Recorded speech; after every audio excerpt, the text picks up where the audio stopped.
নমস্কার। বাংলা সেরা গল্পে সবাইকে জানাই স্বাগত। আজ শুনবেন সাহিত্যিক জগদীশ গুপ্তর লেখা গল্প আশা এবং আমি। তাহলে শুরু করি গল্প আশা এবং আমি।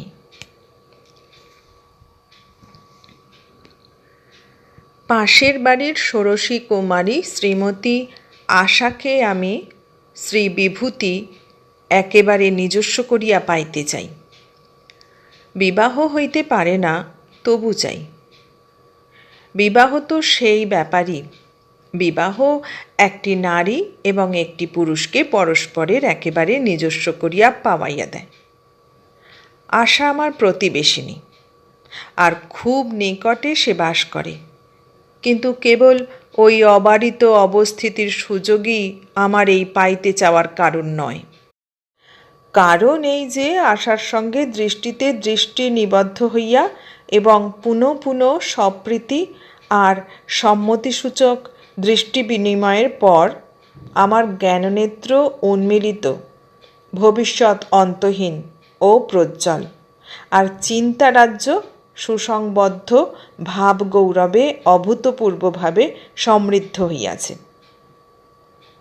ভাবিয়া দেখিয়াছি, সামগ্রীকে সম্পূর্ণ নিজস্ব করিয়া পাওয়ার লোভ মানুষের আদিমতম প্রবৃত্তি।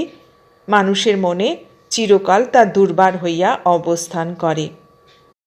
শিশুর কথাই সর্বাগ্রে স্মরণ হয়। মায়ের পেটে ভাই কি বোন জন্মিলে তার প্রতি শিশুর ঈর্ষা কত, এত ঈর্ষা যে অনিষ্টের ভয়ে লোকে সাবধান হয়। মা একেবারে নিজস্ব হইয়াছিলেন, আর একজন আসিয়া সেই অধিকারে চ্যুত আর সেই আনন্দে বঞ্চিত করিবে, এই ভয়েই না শিশুর ঈর্ষা। মাতৃস্নেহের রস কী কী উপাদানে প্রস্তুত তা জানি না, কিন্তু শিশুর মতো নিজস্ব মায়ের কেউ নয় বলিয়াই শিশুর প্রতি মায়ের এত টান। উদাহরণ আরও আছে, এবং অনুভব সবাই করে যে লোভের বস্তুর ভিতর মানুষের সেই সত্তা অদম্য হইয়া প্রবেশ করে। নানা দিকে প্রসারিত সত্তার যে অংশটুকু তার প্রিয়তম, যাকে সে কায়মনোবাক্যে লালন করিয়া সঞ্জীবিত, তুষ্ট, তৃপ্ত, সুখী করিতে চায়, না পাইলে মনে হয় সত্তার শ্রেষ্ঠতম অংশ বিচ্ছিন্ন হইয়া শূন্যে মিলাইয়া জীবন ধারণের উপকরণ আর আকাঙ্ক্ষা ঠিক ততখানি নষ্ট হইয়া গেল।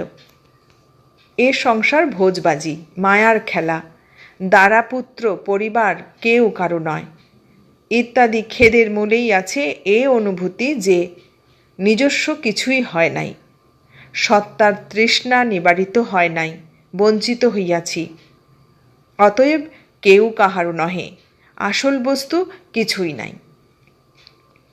এই যন্ত্রণাকর বঞ্চনা আর হতাশার যারা মূল, অর্থাৎ দেখা যায় যারা নিজস্ব হয় না, তাহাদের কেবল পর নয়, পরিত্যাজ্য শত্রু মনে করিতে হইবে।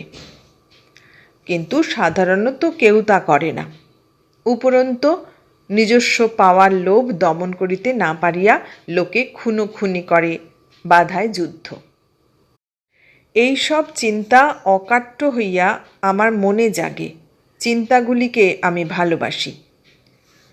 বিবাহ আমি করি নাই, কিন্তু জানি যে বিবাহ অতিশয় ভদ্র, সামাজিক এবং প্রচণ্ড রবে বিঘোষিত পবিত্র অনুষ্ঠান।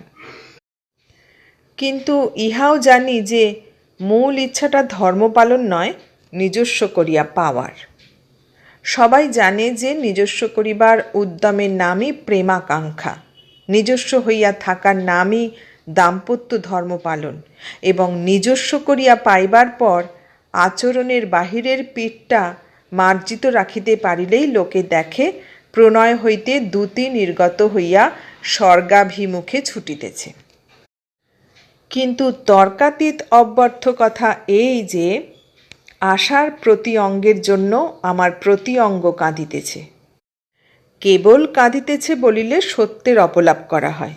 বলিতে হইবে যে কান্নার সঙ্গে প্রতি অঙ্গ কাঁপিতেছে, তীক্ষ্ণ উদ্দাম হইয়া উঠিতেছে, এপাশ ওপাশ করিতেছে। আশাকে আমি ভালোবাসি, যদি ভালোবাসার নাম হয় তার দেহটাকে নিজস্ব করিয়া পাওয়ার ইচ্ছা। দৈহিকভাবে ধরা দিবার আগে ছোটে মন, মনে মন বাঁধা পড়িয়া কেহ হয় পদলুণ্ঠিত বা কণ্ঠলগ্ন। আশার মন আমি পাইয়াছি, আবিষ্কারের পর অধিকার করিয়াছি। কিন্তু নিরাকার মন কিছুমাত্র উপভোগ্য নয়, যদি রূপময় ভোগায়তন আর সুখাবহ বস্তু গৌরবে গরিয়ান দেহ থাকে স্পর্শাতীত অনধিগম্য হইয়া। সে বড় যন্ত্রণা। মনে পড়ে জীবনের আগেকার কথা। বর্তমানে আমার চিন্তারাজ্য সমৃদ্ধ বটে, কিন্তু ভৌতিক রাজ্য সমৃদ্ধ কোনো কালেই ছিল না, এখনও নয়। তার মানে এই যে চিরকালই আমি সামগ্রীহীন বুভুক্ষু। নিজস্ব করিয়া আজ পর্যন্ত এমন কিছু পাই নাই যার স্মৃতির রাজ্য সমৃদ্ধ করিতে পারে, এমনকি উৎফুল্লকর হইতে পারে। শৈশবের কথা মনে নাই। শৈশবোত্তীর্ণ বয়সে খেলার সাথী মিলিয়াছিল। নিজস্ব সম্পদ হিসাবে তারা গণ্য হইলে অন্তরিক্ষ বিহারী পক্ষীও আমাদের জীবনের সম্পদ। কৈশোরে পঠোদ্দশায় কই কিছুই তো মনে পড়ে না। এমন কোনো অতি সুন্দর দুর্লভ মূল্যবান সামগ্রী এমন অবিসংবাদিতভাবে আমার অধিকারভুক্ত হইয়া যায় নাই যাহাকে স্মরণ করিলে মন সরস হয়। বয়স বাড়িবার সঙ্গে সঙ্গে মানুষের অন্তরে প্রকোষ্ঠ প্রস্তুত হইতে থাকে। মায়ের জন্য প্রকোষ্ঠ, পিতার জন্য, সহোদরার জন্য, স্ত্রীর জন্য, সন্তানের জন্য ইত্যাদি বহু। আমার অন্তরেও কতকগুলি প্রকোষ্ঠ ছিল। আর একটি প্রকোষ্ঠ গঠিত হইয়া উঠিল আশার জন্য। অনুত্তরণীয়, অনবদ্য, নিভৃতির সুখে শিহরিত, মধুস্রাবী সে প্রকোষ্ঠ, সকল প্রকোষ্ঠর মধ্যমণি। এই প্রকোষ্ঠে আশা বাস করিতেছে। আমার সকল শিরার টান সেই দিকে, সকল অমৃত রস প্রবেশ করিতেছে সেখানে। আমার সকল জগৎ মদাক্রান্ত হইয়া অবিশ্রান্ত গুঞ্জন করিতেছে তাহাকেই ঘিরিয়া। এবং আমার চিন্তারাজ্য ভাবগৌরবে আরও সমৃদ্ধ হইতেছে সেই উপলক্ষেই পাপ পুণ্য বলিয়া সংসারে কিছু নাই। মানুষের সহজাত আর সংবিতগত সংস্কার অপরিহার্য হইয়া পাপ পুণ্যের যে বিচার চলিয়া আসিতেছে, তাহা শোনা বা পড়া কথার ছাঁচে গড়া সংস্কার মাত্র। পাপ করিলে নরক, পুণ্য করিলে স্বর্গ। কিন্তু একটু চোখ খুলিলেই দেখা যাইবে যে স্বর্গ নরক ইহলোকেরই রূপান্তর ছাড়া কিছুই নয়। এমন হাস্যোদ্দীপক কল্পনা মানুষ কোন বুদ্ধিতে করিয়াছিল জানি না। নরকে প্রচণ্ড দুস্তর অগ্নি আছে, অর্থাৎ অগ্নিকুণ্ড, অগ্নিপ্রবাহ, অগ্নিশলাকা আছে, কারণ অগ্নির তাপ আমরা সহ্য করতে পারি না। নরকে কণ্টক আছে, অঙ্কুশ আছে, কারণ এগুলি অত্যন্ত তীক্ষ্ণ আর শরীরে বিঁধিলে এখানেও তা যন্ত্রণাদায়ক। তবে স্বীকার করি যে কাহাকেও তার ইচ্ছার বিরুদ্ধে কোনো প্রকার অধিকারে বঞ্চিত করিলে তাহাই হয় নিয়ম ভঙ্গের কাজ, সুতরাং আপত্তিজনক। কিন্তু আমি চিন্তাপূর্বক এই সিদ্ধান্তে উপনীত হইয়াছি যে আশাকে যে ব্যক্তি লোকাচার পালন করিয়া নিজস্ব করিয়া লইবে, সেই করিবে নিয়মভঙ্গ, অর্থাৎ অধিকারে হস্তক্ষেপ। কারণ আশার ইচ্ছা আমাকে পাওয়ার, এবং সেই কারণে আশার উপরে আমার অধিকার জন্মিয়াছে। সতেজেই বলতে পারি, আমার আত্মা তাহাকে চায়, তাহার আত্মা আমাকে চায়। আত্মায় নাকি ভগবানের বিভূতি বিরাজ করে, আত্মা ব্রহ্মে লীন হয়, কিংবা আসামি হইয়া বিচারের পর দণ্ডভোগ করে। মিথ্যা কথা। যান্ত্রিক যে ক্রিয়ার ফলে আমাদের দেহের অভ্যন্তরে সূক্ষ্মতম ও জটিলতম বিলয়, বিকাশ, উৎপত্তি, রক্ষণ, পুষ্টি, শোধন, সঞ্চালন, ধ্বংস অবিরাম চলিতেছে, আত্মাও সেই বিস্ময়কর সচলকারী যন্ত্রেরই সৃষ্ট একটি পদার্থ। তা এত সূক্ষ্ম স্নায়ু সমষ্টি যে তার অবয়ব চোখে দেখা যায় না। কেবল মস্তিষ্ক কি হাত পা কি হৃৎপিণ্ড দেহের বাইরে যাইয়া যেমন স্বতন্ত্র অস্তিত্ব লাভ করিতে পারে না, ঠিক তেমনি পারে না আত্মা মৃত্যুকালে সে বায়ুর মতো কি পুত্তলিকার আকারে নির্গত হইয়া যায় না, জীবনবাহী অপরাপর যন্ত্রের মতো তার সেই সূক্ষ্ম অদৃশ্য স্নায়ু সমষ্টিরও ক্রিয়া বন্ধ হইয়া যায়। এই যদি হয় ব্যাপার, তবে আত্মার অধোগমন, ঊর্ধ্বে প্রয়াণ, নরকস্থ হওয়া, স্বর্গবাস ও যোনি ভ্রমণের ক্লেশ ইত্যাদি উত্তর ফল বা ভবিষ্যৎ ঘটনার সম্ভাবনা রহিল কই। কাজেই ওসব ভয় করি না, কেবল আকাঙ্ক্ষা করি আশাকে সশরীরে নিজস্ব করিয়া পাওয়ার। অন্য একটি দিকে দৃষ্টি ফেলিলে দেখা যাইবে যে স্বাধীনভাবে বিচরণ করিবার অধিকার দিয়া একান্ত আমারই জন্য পৃথিবীর যে স্থানটুকু ছাড়িয়া দেওয়া আছে তা সংকীর্ণ, এত সংকীর্ণ যে চলিতে ফিরিতে গায়ে ঘর্ষণ লাগে, বাতাসের অভাবে নিঃশ্বাস যেন বন্ধ হইয়া আসে। তারপর অধিকতর স্বচ্ছভাবে আরও চিন্তাশীল হইলে ইহাও অনুভূতিতে পরিষ্কার পরিস্ফুট হইয়া গেল যে আশাকে পাইলে আমি বিচরণের যে ক্ষেত্র পাইব তাহার বিস্তৃতির সীমা নাই। আকাশে পাখির উড্ডয়নের স্থান যেমন অসীম, আমিও পাইব তেমনই অসীমতা, উদ্দাম সঞ্চরণের অনন্ত অবকাশ, আনন্দ আর স্থান। আরও খান কতক পত্র বিনিময়ের পর আশাকে লইয়া আমি পলায়ন করিলাম। দূর শূন্য হইতে একাগ্র সেন দৃষ্টি নিক্ষেপ করিয়া যে কপতির মাংস আমি প্রাণপণে আকাঙ্ক্ষা করিয়াছিলাম তাহা আমার নিজস্ব হইল। আশা তাহার মাংসপুঞ্জ নৈবেদ্যের ফুলের মতো লঘু আর ভক্তিপুত করিয়া আমার সেবার্থে নিবেদন করিয়া দিল। আশা তেমন সুন্দরী নয়, তার প্রতি অসীম পক্ষপাতিত্ব করিয়াও বলা চলে না যে সে গৌরবর্ণা আর নাক তার ভালো। আশার চোখের চাহনি যেন ঢিলে, একটু বিব্রত বিষণ্ণ ধরনের, কিন্তু হাসিলে তার চোখ ভারী মধুরভাবে উজ্জ্বল হইয়া ওঠে। ঠোঁট দুখানা লাল টুকটুকে। যখন কথা বলে তখন সাদা দাঁতের পৃষ্ঠপটে সেই কথার লহরী ধাক্কা খাইয়া অধরে যেন জ্যোতির্ময় অমিয় ধারা ঝরিতে থাকে। কিন্তু আমার চাহিদা হিসাবে রূপ তেমন বিবেচ্য নয়, যেমন বিবেচ্য একটি আকাঙ্ক্ষিত সামগ্রীকে, যৌবনপুষ্ট সুস্থ নিটোল দেহটাকে আমি নিজস্ব করিয়া কতখানি পাইলাম। হাস্যপূর্বক স্বীকার করিতেই হইবে যে সেদিক দিয়া আশা আমাকে এক বিন্দু অপরিতৃপ্ত রাখিল না। প্রথম দিনেই সে চমৎকার নিষ্ঠা আর শারীরিক প্রগল্ভ উৎসাহের সঙ্গে ধরা দিল।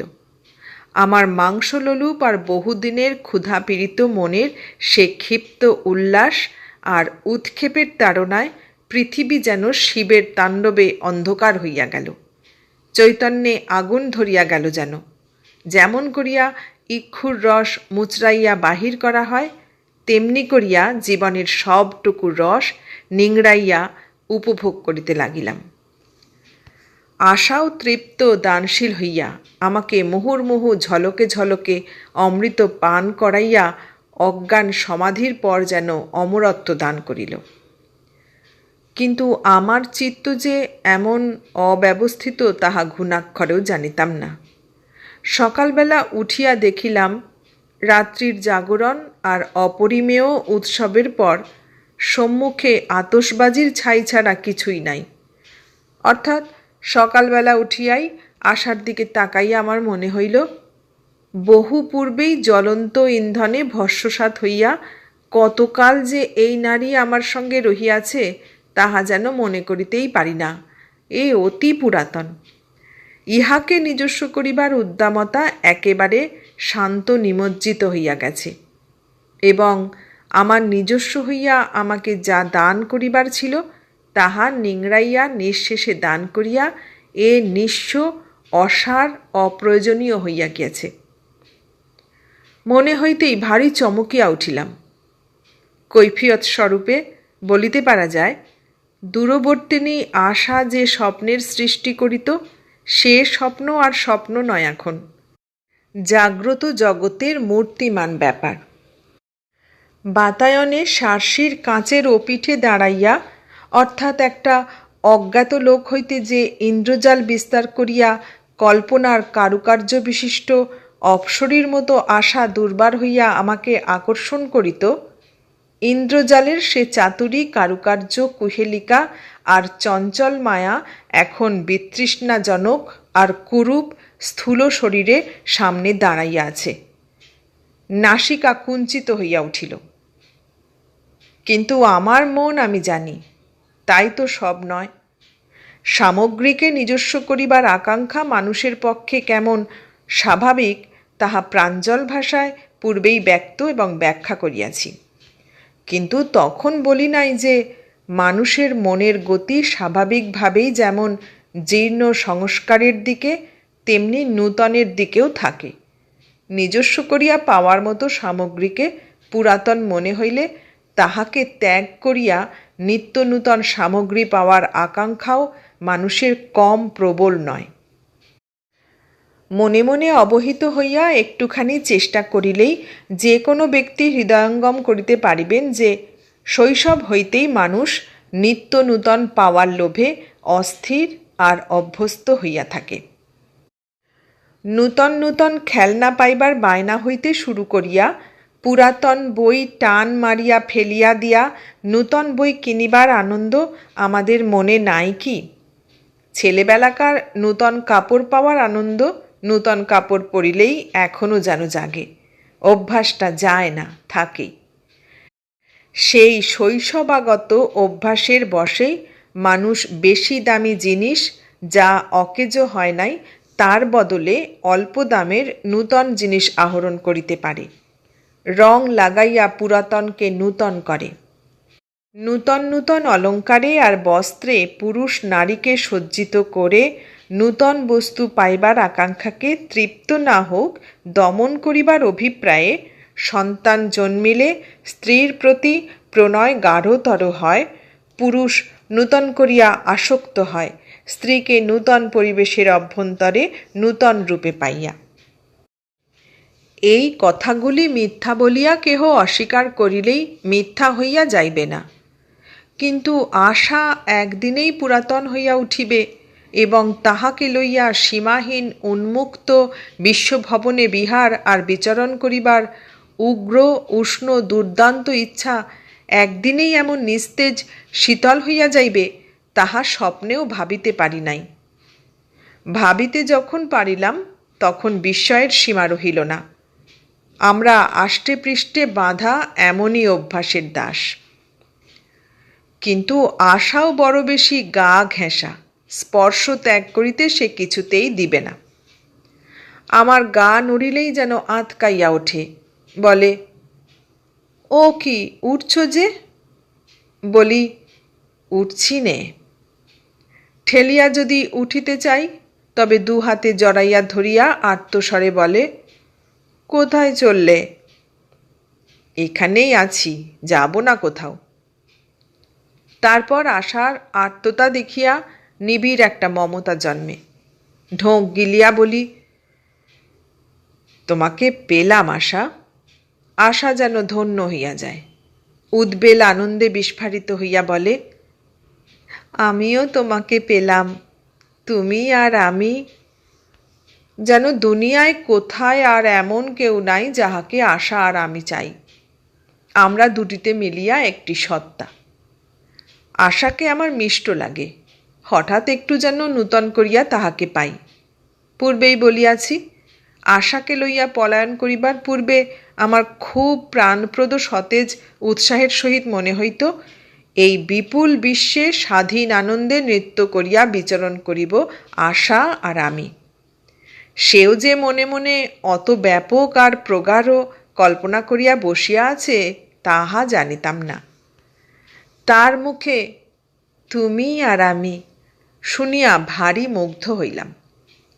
প্রেমের মন্ত্রশক্তিতে স্থান কাল বস্তু পুনরায় সীমাহীন হইয়াছে বলিয়া উপলব্ধি হইল, এবং তার মুখের কথায় মাধুরী রাখিয়া তার দেহ তৎক্ষণাৎ আমার চোখে মধুময় হইয়া উঠিল। আশাকে বাহুবদ্ধ করিয়া বলিলাম, হ্যাঁ আশা, তুমি আর আমি। আশা আমার বুকের উপর মুখ রাখিয়া গা ঢালিয়া দিল।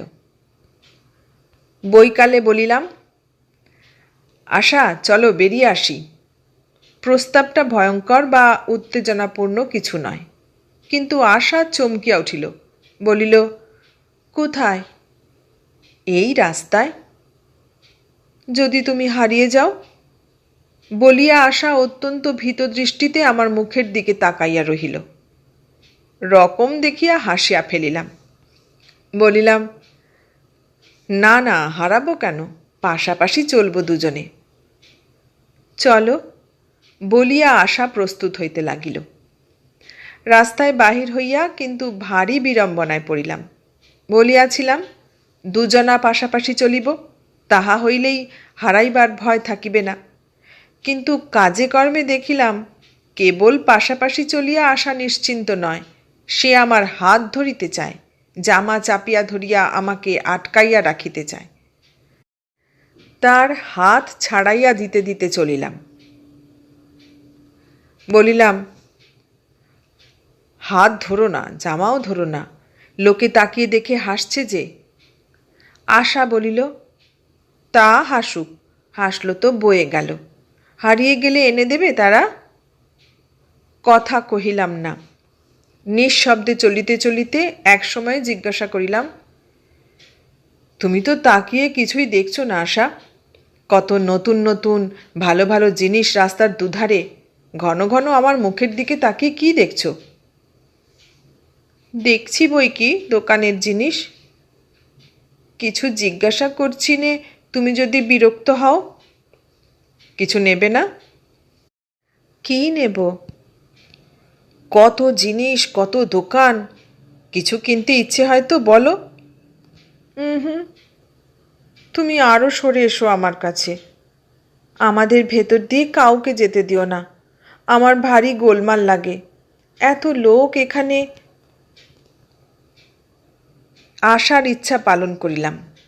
তাহার আরও কাছে সরিয়া আসিলাম, এবং এখানকার লোক সংখ্যায় এত কেন এ বিষয়ের জবাব দিলাম না, আর অনুভব করিতে লাগিলাম যে আমার চিন্তারাজ্যের বিস্তৃতি সার্বভৌম পর্যায়ে উঠিয়া পুনরায় ভাব গৌরবে সমৃদ্ধ হইতেছে। বুঝিতে পারিলাম যে দেহকে নিজস্ব করিয়া তোলার সঙ্গে সঙ্গে বুদ্ধিকেও উপভোগ্য মনে না হইলে, আর বুদ্ধিকেও বশবর্তিনী করিয়া তুলিতে না পারিলে সম্পূর্ণ প্রাপ্তি ঘটে না। প্রেম সংলগ্ন করিয়া রাখে সত্যই, সে সাধ্য তার আছে, কিন্তু ইহাও একটি সত্য যে মিলনে বিরহে প্রেমের প্রকাশ যতই হৃদ্য হোক, সেই প্রকাশে অভিনবত্ব দেয় বুদ্ধি, দেহ নয়। যার বুদ্ধি নাই সে পুত্তলিকার মতো একঘেয়ে। মানুষকে নিত্যই নূতন করিয়া তোলে তার বুদ্ধির দীপ্তি। বুদ্ধির দীপ্তিতেই ঘটে অপূর্বত্ব আর রূপান্তর।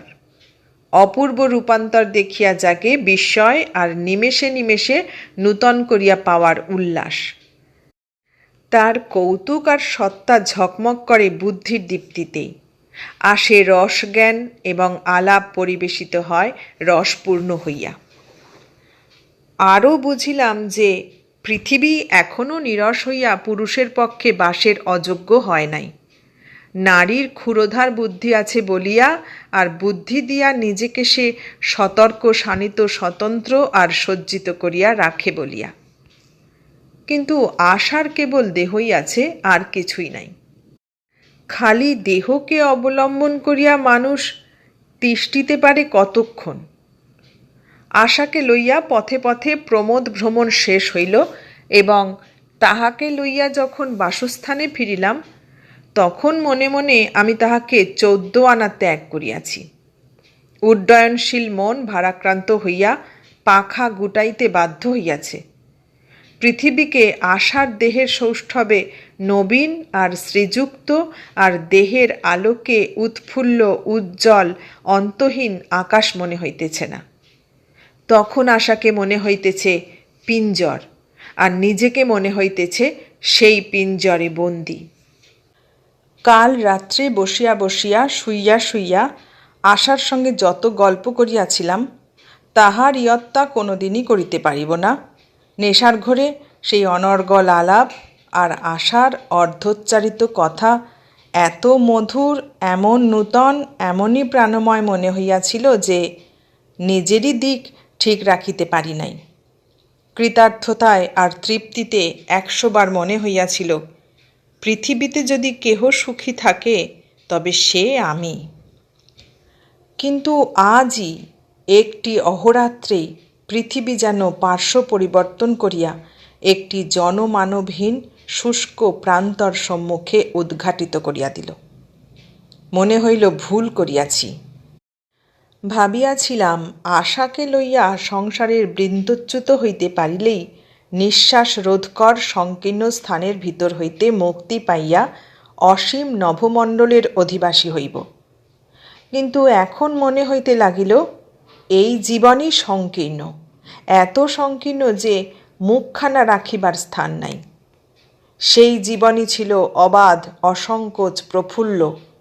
কেহ কোনোদিন বলপূর্বক টানিয়া নামায় নাই, বলে নাই এই গণ্ডির ভিতর তুমি থাকো। কি ভাবছ? আশা জিজ্ঞাসা করিল। অনুকম্পার সুরটি অনুভব করিলাম। বলিলাম, ভাবছি না কিছু আশা। তুমি কি ভাবছিলে এতক্ষণ চুপ করে? আশা কথা কহিল না। দেখিলাম চোখে তার জল আসিয়াছে। বলো, কি ভাবছ? মায়ের কথা বলিয়াই আশা আমার ডান হাতখানা 2 হাতে চাপিয়া ধরিয়া কাঁদিয়া ফেলিল। বলিল, বটু আর মনির কথাও ভাবছি। তুমি তাদের কথা ভাবছ না? আশা বিধবা মায়ের জ্যেষ্ঠা সন্তান। বটু আর মনি তার ছোট 2টি ভাই। এই নিঃস্ব বিধবাকে আর্থিক সাহায্য করেন তাঁর দেবর, আশার বাবার খুড়তুতো ভাই। আমি তাহাদের কথা ভাবি নাই, কাহারও কথা ভাবি নাই।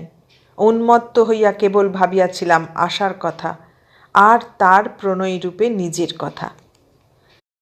কিন্তু এখন তাহাদের কথা মনে পড়িল। নিঃশঙ্ক পরিপাটি তাদের পারিবারিক জীবন।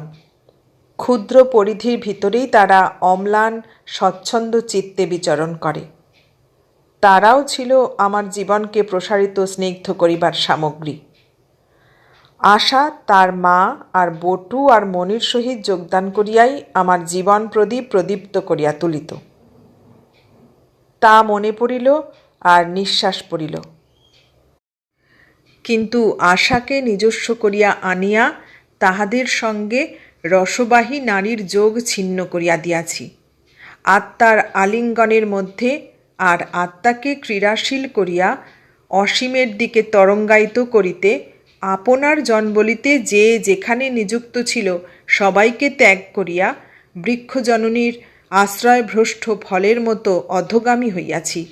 কোথায় যাইয়া পড়িব তাহার কল্পনাও করিতে পারি না। আশা চোখ মুছিল। বলিল, তুমি আমাকে ফেলে পালাবে না তো? শুনিয়া সত্যই আহত হইলাম। বলিলাম, না আশা, সে ভয় কেন করছ? পলায়ন করিবার কথা একেবারে ভাবি নাই এমন নয়, কিন্তু এ সত্য যে অনিবার্য, আশা ভিন্ন আমার মুক্তির পথ নাই। যদি ঘরে ফিরিতে হয় তবে আশাকে লইয়াই ফিরিতে হইবে, অথবা মরিতে হইবে। পথে পথে প্রেতের মতো আমি বেড়াইতে পারিব না। আশাকে ত্যাগ করিয়া গেলেও জন্মভূমিতে আমার স্থান নাই। কেউ যেন বাঁধন কষিতেছিল, কষিতে কষিতে হঠাৎ ছাড়িয়া দিল, নিষ্কৃতি পাইয়া গেলাম।